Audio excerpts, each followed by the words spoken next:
Chanakya international academy உங்களுக்குள் இருக்கும் தலைவரை வெளிக்கொண்டு வரும் பியூர் பாலிடிக்ஸ் பயிற்சி பட்டறை. நேரடி மற்றும் இணைய வழி. கான்டாக்ட் 7338824242. திருச்செந்தூர் கடற்கரையோரம் ஒதுங்கியுள்ள சேதமடைந்த கல் சிலைகளை அப்புறப்படுத்த வேண்டும் என்று பக்தர்கள் கோரிக்கை வைத்துள்ளனர்.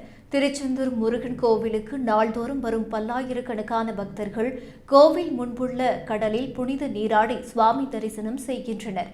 இப்போது கோவில் முன்புள்ள கடற்கரை பகுதியில் ஏராளமான சேதமடைந்த கற்சிலைகள் கரை ஒதுங்கியுள்ளது.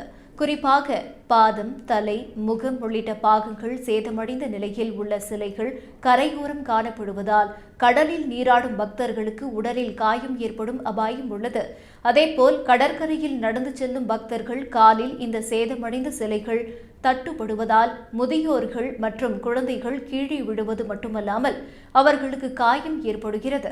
மேலும் வருகின்ற 22ஆம் தேதி கந்தசஷ்டி விழா தொடங்கியுள்ள நிலையில் விழாவின் முக்கிய நிகழ்வான சூரசம்ஹாரம் வரும் 27ஆம் தேதியன்று கோவில் கடற்கரையில் தான் நடைபெற உள்ளது. அப்போது லட்சக்கணக்கான பக்தர்கள் வருகை தர உள்ளதால் அதற்கு முன்னதாக கடற்கரையில் கரை ஒதுங்கிய சேதமடைந்த சிலைகளை உடனடியாக அப்புறப்படுத்த வேண்டும் என்று பக்தர்கள் கோரிக்கை விடுத்துள்ளனர்.